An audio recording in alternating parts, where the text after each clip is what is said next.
Welcome to this week's Dream Card judging video here at BOTB. We'd now like to hand over to today's lawyer from Onside Law who'll oversee the proceedings. My name's Robin Cumming from Onside Law and I'll be overseeing the judging this morning. Firstly, I can confirm that the competition data has already been sent to the auditing company Assets. I would now like today's judges to introduce themselves and using the secure link provided, mark on the screen where they think the centre of the ball should be. The group will then come to a final panel decision. Good morning, my name's Matt Cannon. I'm a senior county referee and footballer and I last played yesterday.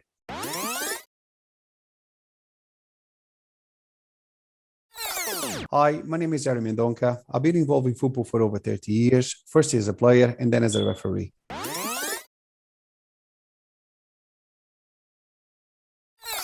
My name is Chloe Morgan and I'm goalkeeper for Crystal Palace Women.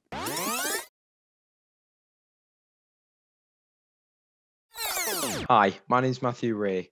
I've affiliated in multiple counties across England and have refereed from grassroots through to professional academies.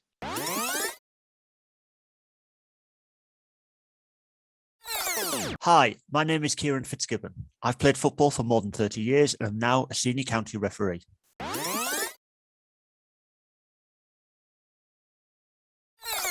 Good morning, my name is Alain Goma. I'm an ex-professional football player, having played for Paris Saint-Germain, Newcastle and Fulham.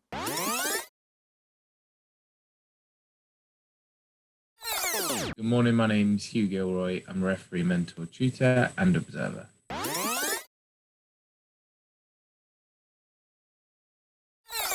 Good morning, my name's Andy Braithwaite and I'm a football referee, mentor and licensed observer.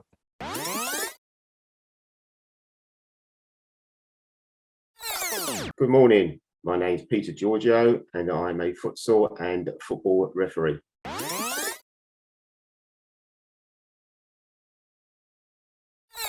Good morning, my name is Leo Donnellan. I'm an ex-professional football player, having been with Chelsea, Fulham and Leyton Orient.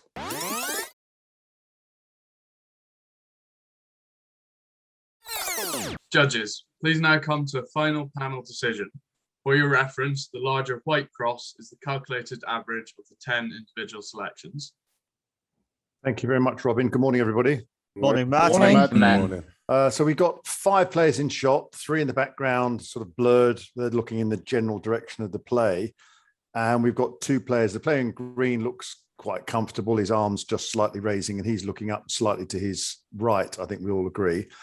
And the critical thing about this is the ball's in the foreground away in front of him. And the player behind him looks, his cheeks are puffed out. I can't really tell whether he's going to challenge for the ball, but he's certainly looking at the ball. I'll draw some lines in before I come and speak to you all. This player here, we've got a couple of good eyes up through Chloe's and Matthew's. And then down to the bottom with Andy and Peters.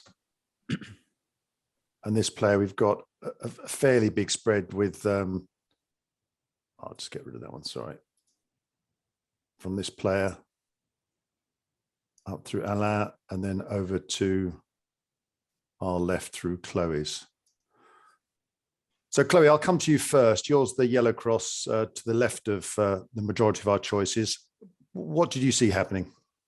I thought the ball was dropping down. I think with the green player being more in the foreground, I think he was obviously the one that was more likely to win the ball.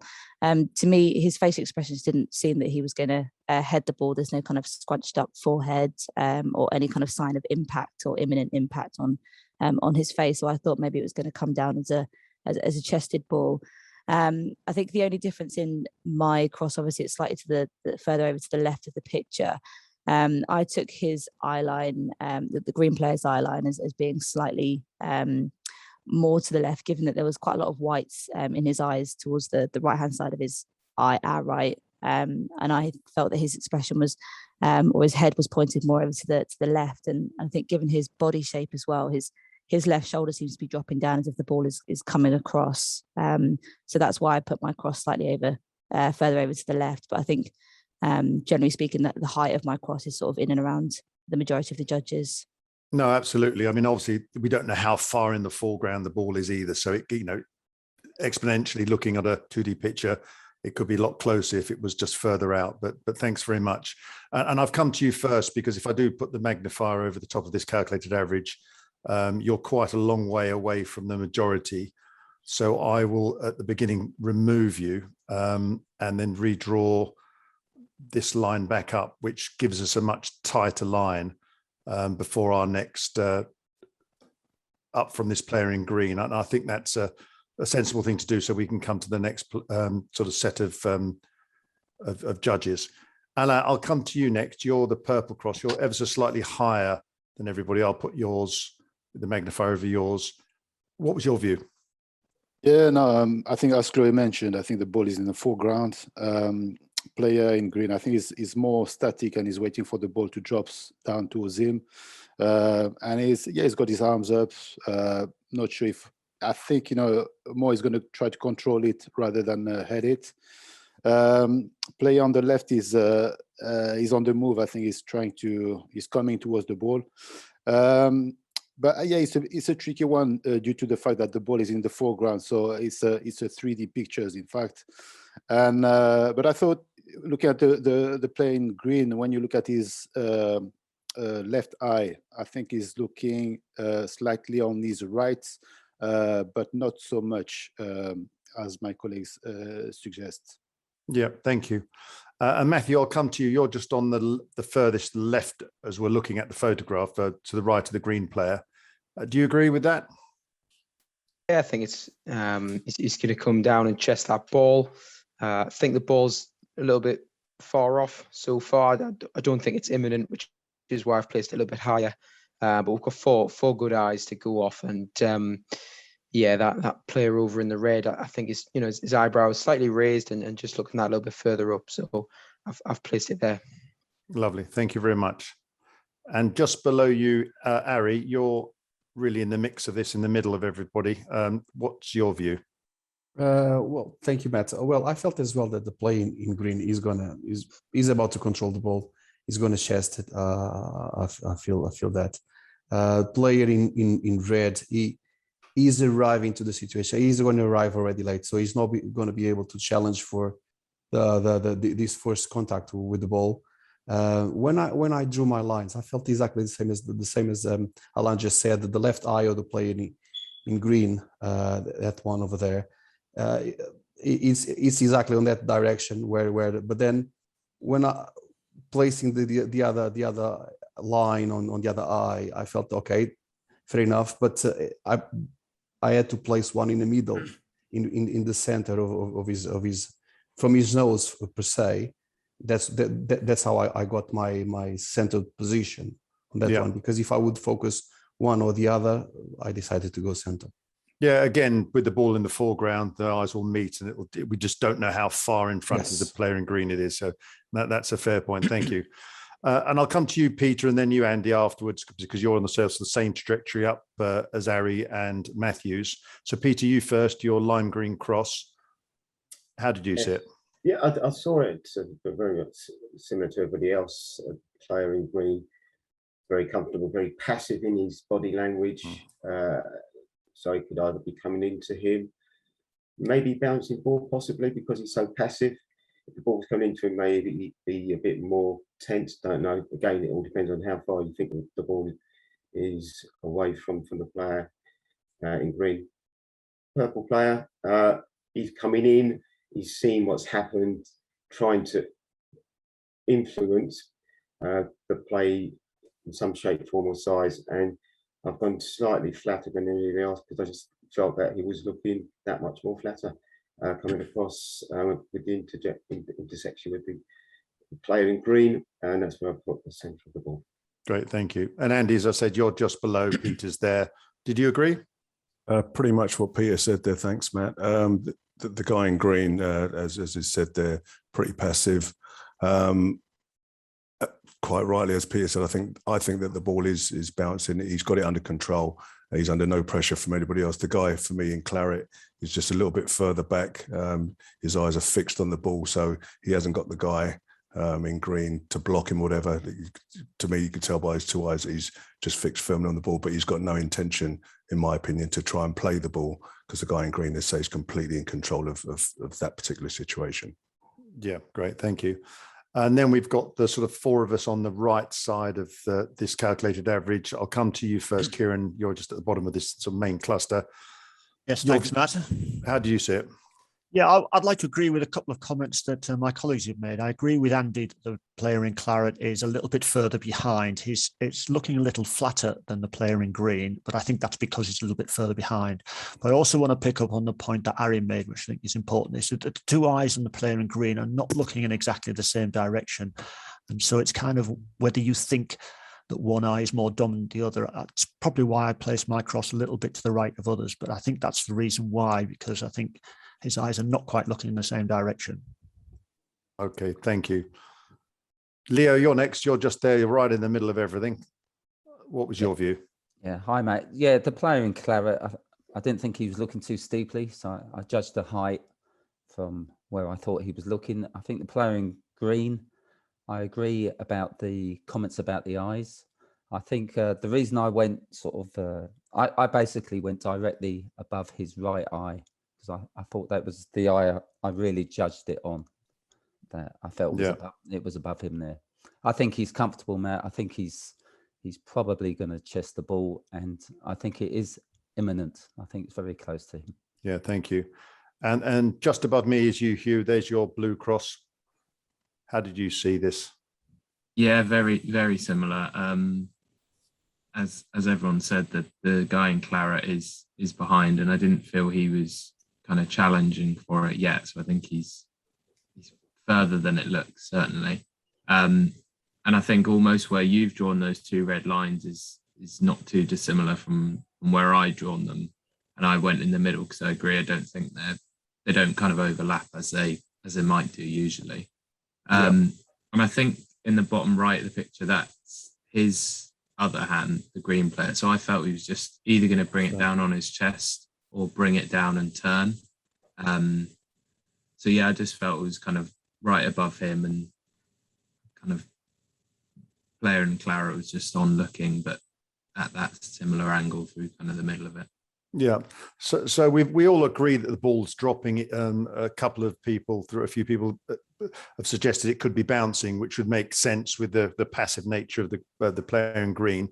I've removed Chloe, as I said. I put Chloe's back in. I think it takes although Alain is completely outside the calculated average there, with Chloe's removed, it's just sort of nicks in the bottom corner. I think it's balanced between Peter and Andy's as well.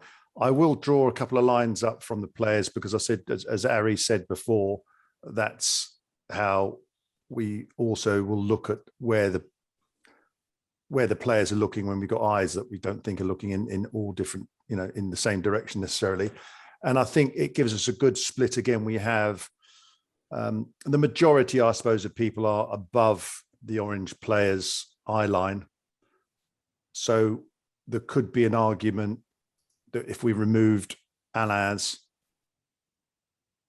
it drops in a little bit further down.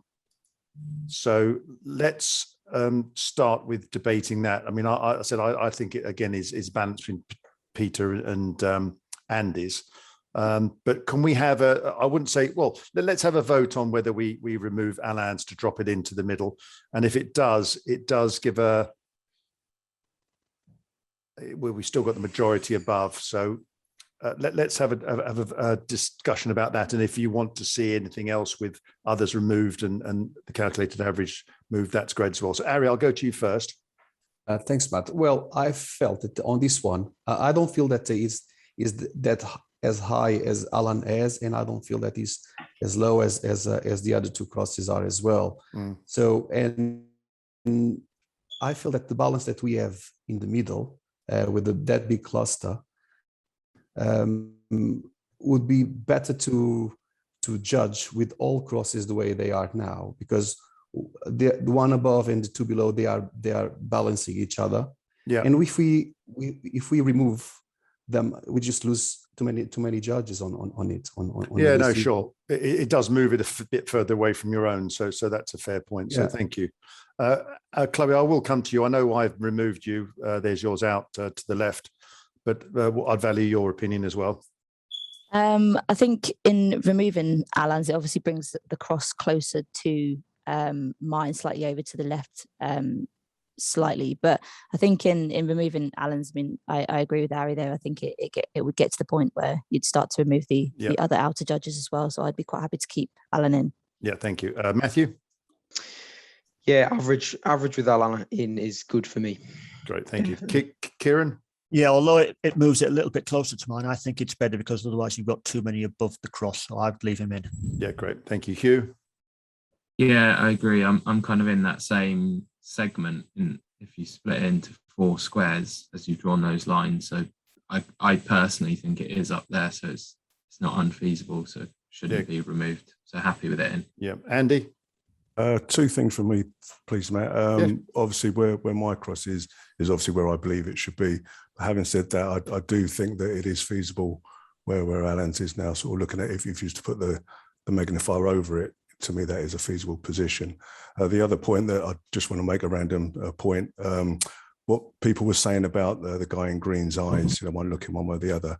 It's a fair comment, but also as well, remember that the angle that the picture's being taken, for argument's sake, you can see the left-hand side of his nose fully, but you can't see the right-hand side. So the actual picture is on a slight angle. So his eye line, again, I know we're saying we can see plenty of white from his left eye, but to me, that is just an angle of the camera. So again, it's just one of those things. No, that's a fair point.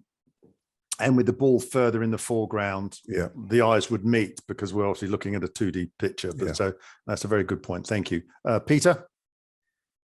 Yeah, interesting. If that Alan's comes out, it does bring it closer to myself and Andy's, which are a bit further down. But on reflection, what your other colleagues are saying, I think it's probably a better average with Alan's in with regards to the cluster. Yeah, thank you. And lastly, Leo.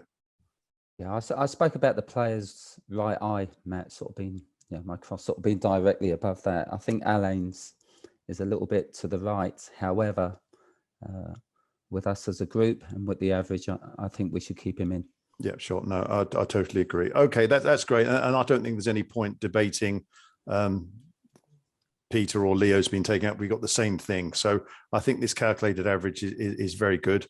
And as I said, encompasses most of us, and especially with a quite tight cluster of 5 of us in the middle. So with that in mind, Robin, we've decided to judge at this average with myself removing Chloe, and a debate about whether to move Alan's was rejected. Thanks, Matt. If you're all happy, then please click submit.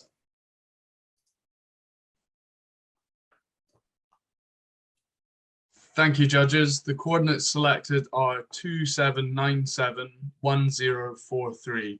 These coordinates will now be passed to the auditors as to calculate the winner of the competition, and they will then inform BOTB. That concludes the judging process. Thank you.